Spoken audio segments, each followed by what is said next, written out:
2023년도가 이제 보름도 채 남지 않았습니다. 빠르죠, 시간. 정말 빠릅니다. 우리가 항상 이 빠르다라고 느낄 때가 언제냐면 12월인 것 같아요. 그런데 이 12월 시간만 빨리 지나는 것뿐만 아니라 우리 아이들도 정말 빠르게 자랍니다. 3년 전에 우리 그 아이들, 뱃속에 있었던 아이들이 이제 걸어 다니기 시작하고요. 이제 초등학교에도 입학하고 이제 그렇게 됩니다. 시간이 지나간다는 것은 아쉬울 수가 있습니다. 왜 완성되지 못한 것, 이루지 못했던 것, 아쉬움이 항상 남게 마련이죠. 그런데 우리는 빨리 시간이 지나간다고 해서 아쉽다라고만 생각하고 거기에 멈추면 안 된다라는 거예요. 한 아기의 이야기를 한번 해볼까요? 저도 물론 두 아이를 키우고 아이가 이제 장성하게 됐는데 이 두 아이가 맨 처음에 태어나면은 거의 대부분의 시간을 뭐 하죠? 잠만 잡니다. 그래서 저희가 어렵게 잠을 재웠는데 이 아이가 누가 집에 방문해서 아이를 깨워요. 아유 예쁘다, 아유 예쁘다 하면서 깨우면은 부모의 속은 타고 들어갑니다. 겨우 지었는데 또 깨우냐. 근데 아이는 그럼에도 불구하고 대부분의 시간을 잡니다. 근데 아이가 자면서 팔을 바둥바둥거리고 다리를 바둥바둥거릴 때가 있어요. 시간이 지나면. 그리고 이 바둥거린다는 건 뭐냐면은 조금 시간이 지나면 이제 아이가 뒤집어지기 시작합니다. 바둥거리는 이유는 바로 이 뒤집어지는 힘을 얻기 위해서라는 거죠. 이 아이가 조금 시간이 지나더니 기어다니기 시작해요. 팔의 힘을 갖고요, 다리의 힘을 갖습니다. 또 시간이 지나면은 다리의 힘과 허리의 힘을 가지면서 자리에 앉을 수 있게 되었어요. 그게 약 100일의 시간 정도가 되면 아이들이 앉게 되더라고요.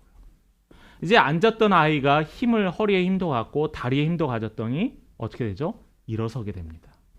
걸음마를 하더니 어느 순간에 뛰어다니는 아이가 되었어요. 이게 1년의 시간이 지나면 이루어지는 것들입니다. 여러분, 부모가 만약에 우리 아이는 조금 더 빨리 앉았으면 좋겠어, 우리 아이는 조금 더 빨리 뛰었으면 좋겠어 하면서 이 성장의 과정을 건너뛰게 되면 어떤 일이 생기냐면 오히려 건강에 해가 된다는 거예요. 오히려 아이의 성장이 더딜 수 있다는 겁니다. 하나님께서 우리를 향한 모든 인체의 리듬은 다 정해져 있는 거예요. 그런데 이것뿐만 아니라 인간의 성장뿐만 아니라 우리 신앙생활에도 절차가 있다는 겁니다. 신앙생활에도 절차와 과정이 필요하다는 거예요. 믿음의 성장을 위해서 때로는 아픔이 있을 수 있습니다. 때로는 절망도 있을 수 있고요. 때로는 오래 참음과 인내가 필요할 수도 있습니다. 그런데 우리가 이렇게 힘들게 신앙생활을 해가는데 이 신앙생활을 했음에도 불구하고 내 믿음이 성장하지 않는 것 같다라고 느껴질 때가 있어요. 그런데 우리는 그런 회의감이 들어도 우리가 변하지 말아야 될 것은 뭐냐면은 하나님은 나를 사랑하시고 하나님은 나를 잊지 않으신다는 이 명제를 우리가 절대 놓아서는 안 된다는 거예요. 이 명제를 놓는다면은 신앙의 성장이 어느 순간에 멈춰버리고 만다라는 겁니다. 성도들 가운데 이런 성도들이 있었습니다. 나는 왜 교회를 몇 년간 다녔는데 나의 믿음은 왜 자라지 않고 변화가 없지? 저 사람 믿음이 잘 자라는 것 같은데 왜 나는 저 사람만큼 변하지 않지라고 하면서 의구심을 갖고 질투가 나중에는 이기적인 마음으로 변질될 때가 있어요. 하나님께서 인간을 보시기에 우리의 믿음의 생활이 상대평가, 절대평가라는 것을 기준으로 한다면 상대평가가 아니라는 거예요. 너가 저 사람보다 믿음이 좋으니까 너는 믿음이 훨씬 좋은 사람이 내가 너를 더 사랑한다? 아니에요. 하나님이 보시기에 하나님의 믿음의 평가의 기준은 하나님께서 우리의 한 명 한 명을 보시는 그 기준에 있다는 거예요. 자꾸 우리가 비교하니까 나는 작아지는 거예요. 우리가 자꾸 다른 사람의 믿음의 생활과 다른 사람이 가진 것에 대해서 우리가 비교하기 시작할 때 나는 항상 초라해지는 거예요. 하나님이 최고의 걸작품인 내가 왜 초라합니까? 그것은 누구의 결정이죠? 하나님이 결정하실 권한이에요. 믿음의 판단 기준은 내가 아닙니다. 하나님이 판단하는 거예요. 교회도 마찬가지입니다. 한 사람의 신앙의 성장뿐만 아니라 교회도 마찬가지인 거예요. 교회가 한 지역에 뿌리를 내리고 세워지고 사람들이 모여 예배를 드리는 과정 가운데 이 모든 성장도 누가 인도해 주시냐? 바로 하나님이 인도하신 겁니다. 만약 하나님이 정하신 때와 과정을 정하지 않고 우리가 그것을 무시하고 인간적인 방법, 성공의 방법, 세상의 방법을 교회 안에 끌어들이면 어떤 일이 생기는지 아세요? 그 교회 안에 문제가 생기게 돼요. 왜냐하면 하나님의 방법으로 교회를 섬겼던 게 아니라 인간의 방법으로 섬겼기 때문입니다. 성숙하지 않은 성장은 결국에는 문제가 되더라고요. 여러분, 우리가 먼저 성숙해지면은 성장은 자연스럽게 따라오는 하나님의 은혜의 힘을 여러분 잊지 마시기 바랍니다. 그런데 이러한 건강한 교회의 모습, 이 건강한 교회가 어디였냐면 오늘 본문에 나와 있는 안디옥 교회라는 거예요. 안디옥 교회는 건강한 성도들이 있었고요. 또한 건강한 교회가 이루어져 믿음의 생활을 하고 있었다는 겁니다. 그래서 우리가 이 세 가지를 같이 한번 나눠보려고 하는데, 하나님은 첫째로 어떤 사람을 사용하실까요?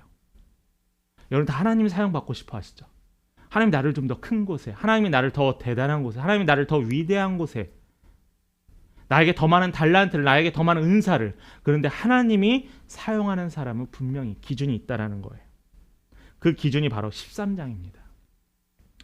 지금까지의 사역은 사도행전 1장부터 12장까지의 사역은 예루살렘, 특별히 사도들을 통한 하나님의 사역이었는데, 이제 13장부터는 우리가 너무나 잘 아는 바울, 지금까지는 사울로 불려졌지만 이 바울을 중심으로 복음 선포의 사역들이 이루어지는 것이 바로 이 사도행전 13장 이후부터 이야기입니다.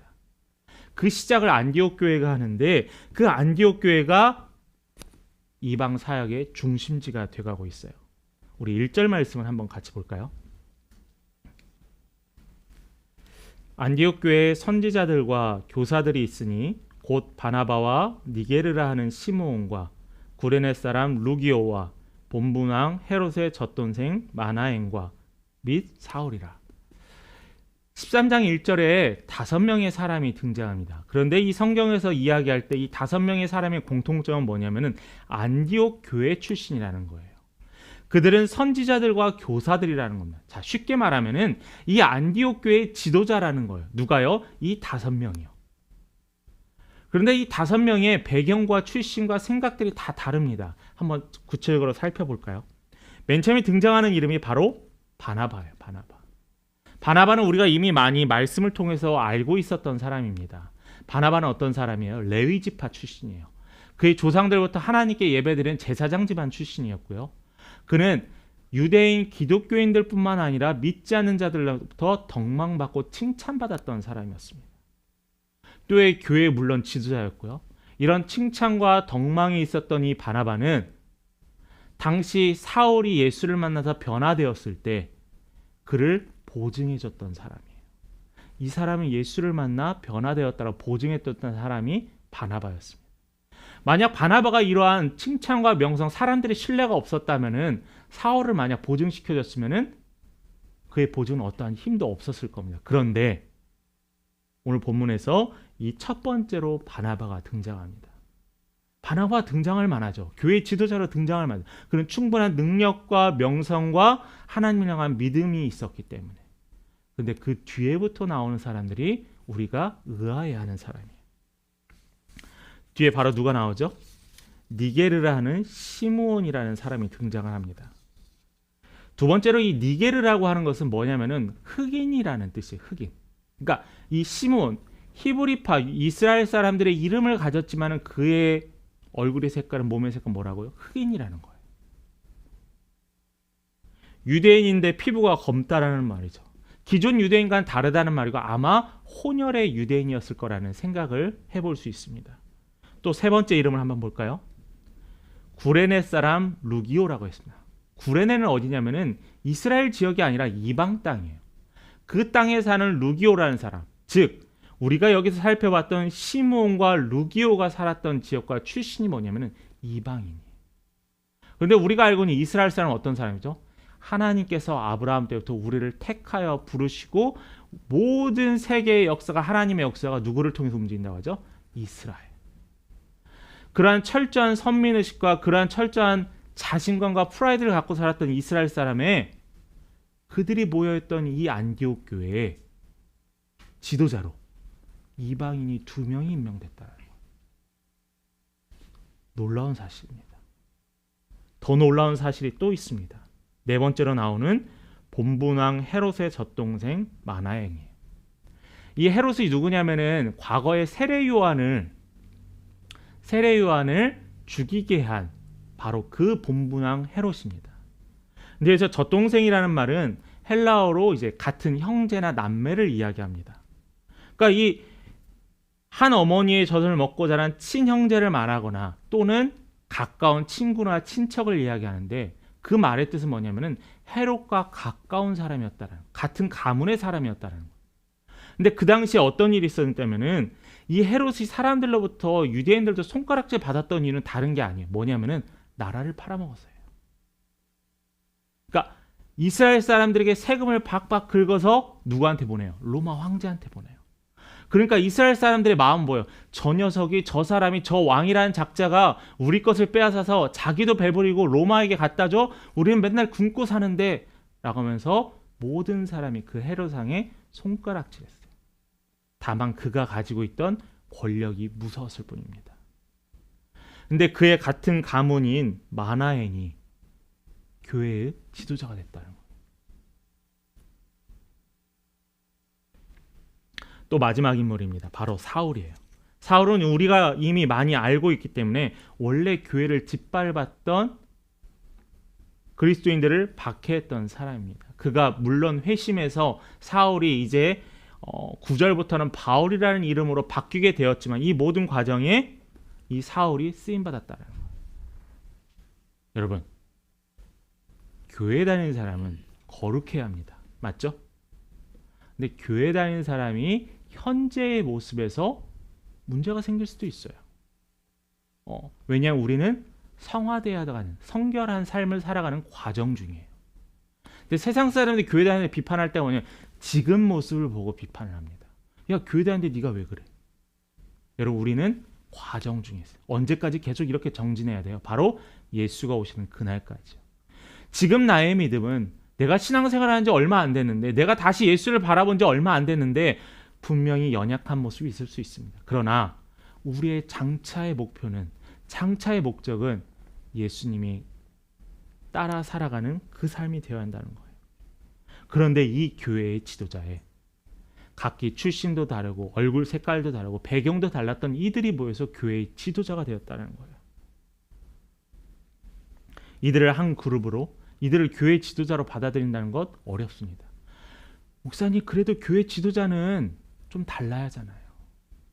그래, 교회 지도자는 유대인이어야 하잖아요. 그런데요, 여러분, 교회 지도자는 유대인이고 흑인이고 백인이고 그게 중요하지 않아요. 종교 지도자는 하나님을 얼마나 사랑하느냐예요. 그 하나님을 사랑하는 이 5명의 사람이 이 안디옥 교회, 성교의 전초기진 이 안디옥 교회의 중요한 역할을 감당했던 사람들입니다. 바로 이러한 게 가능했던 이유가 무엇이었을까 한번 생각해 보면은 아무리 생각해봐도 이거밖에 답이 없습니다. 바로 예수님이에요. 예수님 외에는 이 사람들이 지도자로 세움받을 수 있었던 것은 이유가 없어요. 부족한 제가, 연약한 제가 목사가 될 수 있었던 것도, 여러분들이 지금 이 시간에 시간을 내서 추위를 무릅쓰고 이 교회에 와서 함께 예배를 드린 이 시간에도 우리가 예배를 드릴 수 있는 다른 이유는 없어요. 예수 때문에 예배를 드릴 수 있다는 거예요. 바로 이게 우리에게 필요한 대목입니다. 내가 누군가를 피하고 내가 같이 나누고 같이 함께 해야 되는 이유는 어떤 거예요? 예수님 때문에. 예수가 보여주셨던 사랑 때문에 나와 생각이 다르더라도, 나와 맨날 대척하고 있더라도, 나와 때로는 다투고 있을지라도 이 예수 때문에 우리는 서로 하나 될 목적이 있다라는 거예요. 여러분, 혼란스럽죠? 여러분, 우리의 노력이 교회와 직장, 가정에서 늘 일어나야 돼요. 예수님 때문에 용서하시고, 예수님 때문에 받아들이시고, 예수님 때문에 용서를 구하는 우리 성도님 되시기를 간절히 축원합니다. 안디옥 교회는, 이런 안디옥 교회, 서로 연합하고 서로 다른 것을 이해하고 감쌌던 이 안디옥 교회는 더 놀라운 사실 하나 있어요. 그게 뭐냐면은 성령을 따르는 사람들이었어요. 성령을 따르는 교회였다는 겁니다. 안디옥 교회는 사명을 기억해서 이를 위해 힘쓰는데 이 사명이 뭐냐? 선교예요. 선교. 2절 말씀 함께 같이 읽어봅니다. 2절 말씀입니다. 시작. 주를 섬겨 금식할 때 성령이 이르시되 내가 불러 시키는 일을 위하여 바나바와 사울을 따로 세우라 하시니. 자, 이 안디옥 교회의 사명이 뭐였냐면 선교였습니다.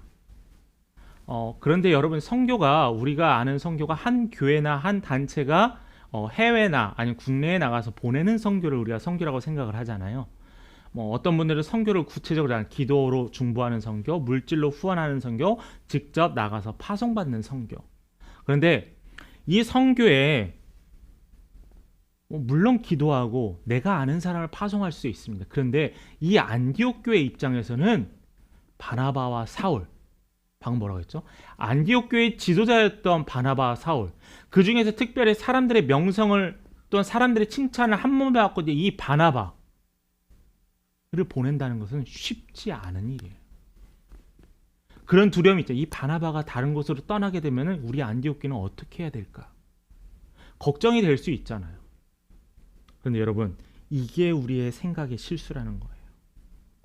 하나님의 사역은요, 사람을 통한 사역이지 그 사람을 위한 사역이 아니에요.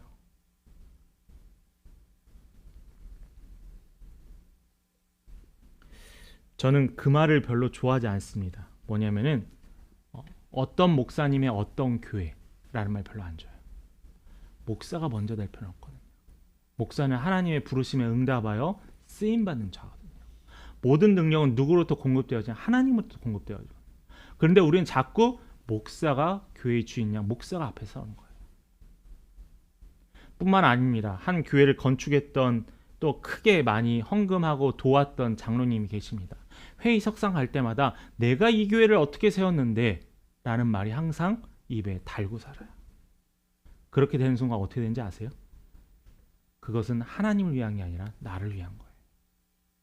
내가 이 교회에 얼마나 헌금을 냈는데 이것은 하나님을 위한 게 아니라 나를 위한 게 된다는 거예요. 여러분, 우린 바나바에 집중할 필요 없어요. 그 사람의 능력과 인기와 명성에 집중할 필요 없다는 거예요. 왜요? 교회 운영도 목사가 아니고 운영위원회도 아니고 당회도 아닌 그것은 오로지 하나님이시기 때문에. 교회에 보면은 회의가 참 많습니다.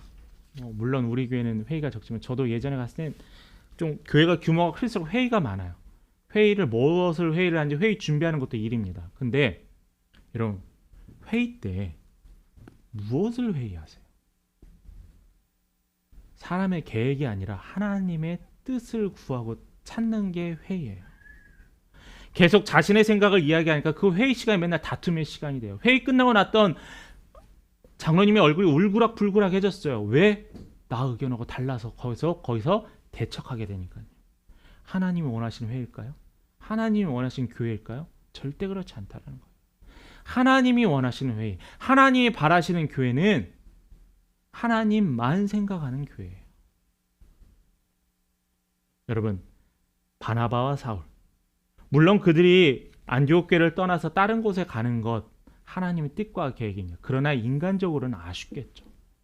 떠나보내는 게 어떻게 안 아쉽겠어요. 그런데 그들을 떠나보내야 되는 이유는 분명합니다. 뭐냐면은 성령을 따라해요. 그들이 성령을 따라 행할 수 있는 모든 근거는 바로 뭐냐면은 3절의 말씀입니다. 함께 읽습니다. 시작. 이에 금식하며 기도하고 두 사람에게 안수하여 보내니라. 이들이 안수하여 보낼 수 있었던 것은 금식하며 기도했다는 거예요. 그러니까 이 안디옥 교회가 금식하며 기도했다는 거예요. 여러분, 솔직하게 우리 한번 얘기해요. 나와 혹시 나의 자녀와 나의 부모를 위해서 기도하는 것과 교회를 위하는 기도의 그 간절함을 비교하면 무엇이 클까요? 당연히 나, 그 다음 부모, 자녀겠죠. 그런데요, 우리가 교회를 위해서 금식한다는 얘기 많이 들어보죠. 근데 이 안디옥 교회는 어떤 교회였냐면 선교사를 파송하는 바나바와 사울을 위해서 금식하고 기도했다는 거예요. 얼마나 간절했냐는 거예요. 그들의 파송이 마치 내가 정말로 하나님의 전적인 영적 전쟁터에 앞장서는 것처럼 그들은 간절히 기도했다는 거예요. 또 3절에 이러한 말씀이 나옵니다. 3절 후반절에 보면 보내리라라는 단어가 나와요. 이 보내리라는 단어가 뭐냐면은 헬라어로 풀어주다, 아니면 꽉 쥐고 있던 걸 놓아주다라는 말이거든요. 그러니까 지금까지 안디옥 교회가 바나바사를 꽉 붙잡고 있었다면은 이제는 과감히 놓아줘야 됐다라는 거예요. 그들이 이 성령의 뜻을 알 수 있었던 것은 그들이 간절히 하나님께 늘 금식하고 기도하며 살았기 때문에 성령께서 말씀한 이 두 사람을 내가 원하는 일에 세우리라는 말에 그들은 민감할 수 있었던 거예요. 하나님, 나에게 왜 음성 들려주지 않으세요? 라고 하나님께 외치기 전에 내가 얼마만큼 하나님께 집중되는 삶을 살았냐, 내가 얼마만큼 하나님의 음성을 듣기에 준비된 삶을 살았느냐가 먼저 질문되어야 하지 않을까요? 안디옥 교회 성도들은 물론 아쉬웠지만은 복음이 세상을 향해 흘러가도록 그들을 파송했습니다. 이렇게 파송을 받아서 바나바와 사울이 길을 떠나요. 자, 다시 한번 확인합니다. 파송은 누가 하죠? 안디옥 교회가 안수하여 보냈다라고 기억합니다. 근데 꼭 기억하세요. 성령을 따라 했다라는 거예요. 내 계획이 아니고 바나바와 사울의 계획이 아니라 성령을 따라 하나님의 뜻을 감당했다라는 거예요. 제가 이 말씀 준비하면서 과거에 저의 실수했던 것을 여러분들과 한번 나눠봤으면 좋겠어요. 여러분들도 아마 그런 실수, 그런 생각 해봤던 적 아마 있었을 거예요. 과거에 선교사님들이 교회에 와서 선교 보고를 합니다. 말씀을 전할 기회가 안식년이라든지 안식월 때 잠깐 한국에 방문했을 때, 저는 지금 해외 선교사님에 한정해서 이야기를 하는데, 선교사님 오셨을 때 이야기를 합니다. 근데 그때는 선교사님이 PPT나 화면을 통해서 보여주세요. 큰 교회, 많은 수의 인원, 다양한 사역, 컴퓨터, 교육, 학교, 그런 사역을 하는 것들을 보면서 뭐냐면, 저 선교사님은 사역을 잘 하시는구나, 하나님께서 저 선교사님을 크게 쓰시는구나 라고 하면서 눈에 보이는 것이 기준이었어요. 근데요, 눈에 보이는 게 기준이 아니에요. 그걸 느끼겠습니다. 그러다 보니 적은 사역, 한 교회에서 열심히 선교하는 선교사님을 보면 저 선교사님은 선교와 맞지 않은 것 같다라는 생각이 자연스럽게 나타나게 됐어요. 이런 우리의 생각들이 우리 안에 자연스럽게 맺히다 보니까 어떤 일들이 생기냐면은 선교사님들 이런 유혹에 빠져요. 내가 직접 하지 않는 사역인데, 내가 한두 번 가서 돕는 사역인데 마치 내가 담당하고 있는 사역인 마냥 사람들에게 보여줍니다. 또 그런 거 있잖아요. 맨 처음에 내가 말했을 때와 이 똑같은 말을 2번, 3번, 4번, 5번 반복하면은 말에 뭐가 붙죠? 살도 좀 붙잖아요. 그러다 보니까 선교사님들이 한 달을 온다고 하면 설교를 8, 9번을 똑같은 보고를 하니까 점점 늘어나게 돼요. 하나님이 원하시는 게 아니라는 겁니다. 또 이러한 것을 볼 때 하나님께서 분명히 하나님께서 파송하시고 그를 하나님께서 보내셨는데 우리는 계속 하나님이 하신 일을 마치 우리가 평가하는 평가관 같아요. 하나님이 그 땅에서 그렇게 사역하시는데 우리는 하나님 이것은 너무 적은 것 같아요. 하나님 이 사역은 적은 것 같아요. 더 크게 하셔야 돼요. 하나님께 평가하고 하나님께 명령 내린 것 같다라는 죄를 범한다라는 거예요. 또 이러한 일도 있습니다. 너무나 안타까운 일인데, 교회 이제 담임 목회자가 이제 바뀌게 되었습니다. 목사님 은퇴를 하시거나 아니면 다른 교회 청빙을 받아 새로운 목사님 오셨어요. 근데 그 전까지 선교했던 그 교회에 목사님이 바뀌면서 선교를 끊고 다른 곳에 선교를 하게 됐습니다. 저는 이 모습을 볼 때 너무나 마음이 아파요. 목사가 선교하는 게 아니에요. 그 하나님께서 그 교회 주신 사명으로 선교하는 거거든요. 이러면 안 된다라는 거예요. 이런 것들 생각해 볼 때 저는 선교 너무나 중요합니다. 너무나 중요한 이 선교, 너무나 귀중한 이 선교는 분명히 우리가 검증도 필요해요. 그런데 검증하고 확인하고 무엇을 하냐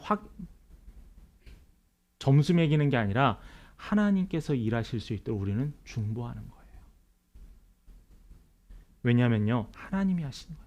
만약 불의한 선교자, 만약 불의한 목회자가 있다면 누가 심판하세요?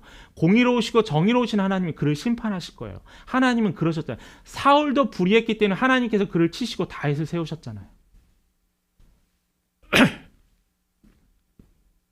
여러분, 하나님이 하십니다. 우리가 할 것은 기도하고 후원하고 또 선교사님 오신 적극적으로 대접하고 또 위에서 도울 수 있는 걸 찾아보는 게 우리의 역할이라는 거예요. 여러분, 하나님을 믿으세요. 하나님은 일하세요. 하나님이 심판하실 거고 하나님이 그 선교사를 보내셨기 때문에 하나님께서 하실 거라는 거예요. 그렇다면 우리가 해야 될 일을 우리는 감당만 하면 됩니다. 자, 이렇게 성령에 이끌려 안디옥 교회 성도들은 바나바와 사울을 파송했고요. 또한 끊이지 않고 계속 기도하고 중보했습니다. 또 하나의 결론이 하나 있는데 이렇게 성령에 이끌리는 사람은 승리한다라는 거예요. 승리는 우리의 것일세. 승리는 나의 것일세. 왜요? 하나님이 나를 사용하신다. 사도행전 12장에 바울과 바나바는 안디옥 교회에서의 그 헌금을 가지고 예루살렘에 전달을 합니다. 전달하고 오늘 말씀에도 나와 있지만 마가라 하는 요한이라는 사람과 만나게 돼요. 이 요한이 누구냐면은 마가복음을 쓴 저자거든요. 바울과 함께 전도여행을 같이 따라갔던 이 사람이거든요. 성령께서 임재하셨던 마가의 다락방의 그 엄마의 아들입니다. 이 도움을 받아서 이제 그룹으로 가게 됩니다. 5절과 6절의 말씀입니다. 살라미에 이르러 하나님의 말씀을 유대인의 여러 회당에 전할새 요한을 수행원으로 두었더라. 온 성 가운데 지나서 바보에 이르러 바 예수라 하는 유대인 거짓 선지자인 마술사를 만나니. 과거에는 성경에는 이 마술사가 누구냐면은 거짓 선지자를 마술사라고 해요. 거짓 선지자. 그러니까 이단, 제대로 믿지 않은 자, 자신의 유익을 위해 사람을 미혹해 하는 자. 우리가 지금 생각하는 마술사와는 다릅니다. 근데 이 마술사를 이 구브로 섬에서 만납니다. 근데 이 구브로 섬은 어떤 섬이었냐면은 이 섬은 사실은 비너스라는 그 신에게 바쳐진 섬이라는 뜻이에요. 근데 이 섬에 신에게 바쳐졌으니까 이 안에는 어떤 것들이 많을까요? 엄청나게 많은 우상과 잡신들이 많았을 거예요. 우상이 가득한 이 섬에 이 마술사가 누구 옆에 딸싹 달라붙어 살았냐면 총독 옆에 살았습니다. 이 섬의 총독은 서기오 바울이라는 사람은 로마에 의해서 파견된 사람이었는데 이 사람은 항상 뭐가 있었냐면 갈급함이 있었어요. 이 섬의 최고의 높은 위치에 있는 이 바울, 이 총독이 부족한 게 있었을까요? 돈이 모자랐을까요? 권력이 모자랐을까요? 힘이 모자랐을까요? 모자른 게 없는데 이 사람 안에는 항상 뭐가 있으면 갈급함이 있어요. 그걸 뭐라고 해요? 영적인 갈급함입니다. 이 사람이 영적인 갈급함이 있었다는 걸 어떻게 우리가 확인할 수 있냐면 이 사람 옆에 누가 있었죠? 마술사들이 있었어요. 거짓 선지자들. 이 총독이 듣기 좋은 말을 하고요. 그들이 거짓 선지자를 사탄을 통하여서 이가 듣기 좋은 말들만 계속 구슬립니다. 그러다 보니까 이 총독은 늘 마음에 뭐가 있으면 공허함이 있었다. 이 공허함이 가득했던 이 총독. 그런데 이 총독에게 이러한 소식이 들렸습니다. 낯선 두 사람이 저 넓은 땅에서 섬으로 왔는데 그 사람들은 뭔가 좀 다르다라는 평가가 내려진 사람들이 만나게 되었어요. 그 소문을 듣고 이 총독이 바나바와 사울을 초청을 합니다. 그 초청하는 이유는 다름이 아니라 하나님의 말씀을 듣고자 했어요. 하나님의 말씀을 듣고자 하는 건 뭐냐? 나의 영적인 갈급함에 채워주기 위해서 바나바와 사울을 불렀어요. 그런데 이 바나바와 사울을 부르는데 방해하는 자가 있었어요. 누구였을까요? 당연히 마술사, 거짓 선지자였다는 거죠. 이 거짓 선지자가 막았지만은 이 영적인 갈급함에 결국 바나바와 사울과 이 총독은 만나게 됩니다. 그런데 사울이 놀라운 선포를 하게 됩니다. 9절과 10절 함께 같이 봉독합니다. 시작. 그리하고 하는 사울이 성령이 충만하여 그를 주목하고 이르되 모든 거짓과 악행이 가득한 자여 마귀의 자식이여 모든 의의 원수여 주의 바른 길을 굳게 하기를 그치지 아니하겠느냐. 자, 사울이 이 시간부터 이름이 사울에서 뭘로 변하면 바울로 변하겠다. 근데 이 바울이 이름이 변하면서 첫 번째 선포했던 게 뭐예요? 10절의 말씀을 보시면은 바울의 말이 좀 셉니다. 사람한테 뭐라 해? 마귀의 자식, 모든 이의 원수요 라고 이야기를 해요. 말이 좀 셌습니다. 선교하고 전도하는데 조금 더 그들이 듣기 좋은 사탕발림으로 구슬렸어야 했는데 바울은 강력했어요. 왜요? 바울은 이 마술사를 향한 이 선포가 아니에요. 이 마술사를 붙잡고 있는 마귀와 사단을 향한 선포였다는 거예요.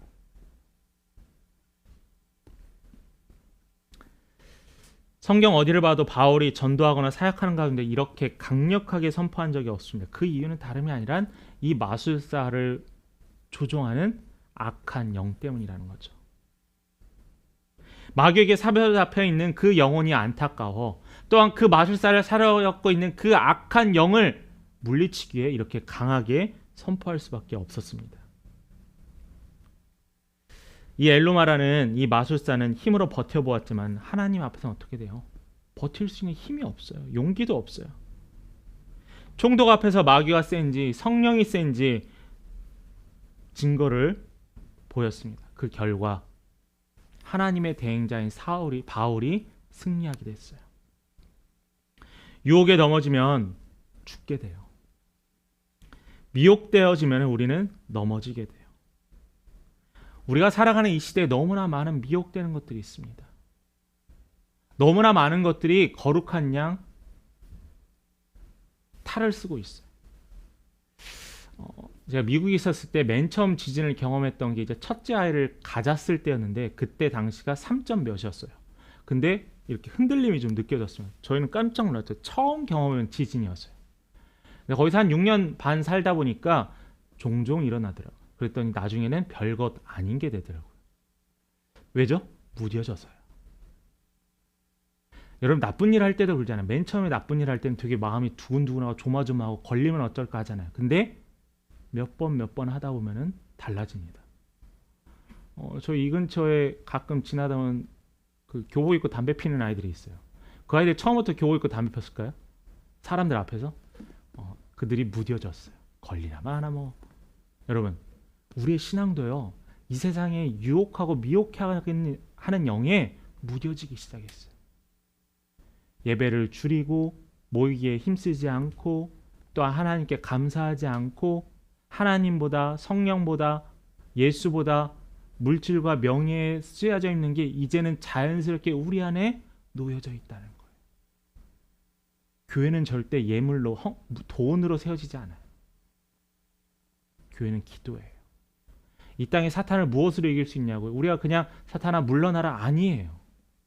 강력한 예수를 향한 믿음으로 말미암아 선포했을 때 그 사단이 물러나는 역사가 일어난다는 거예요. 싸울 대상을 분명히 해야 합니다.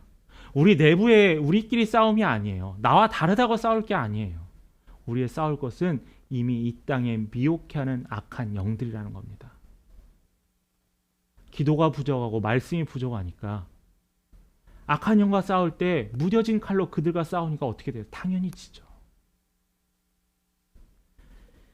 우리는 성령에 이끌려 기도하면 승리하게 됩니다. 성령에 이끌리는 사람, 나는 약하나 나를 인도하신 누군 강하죠? 하나님은 강하십니다.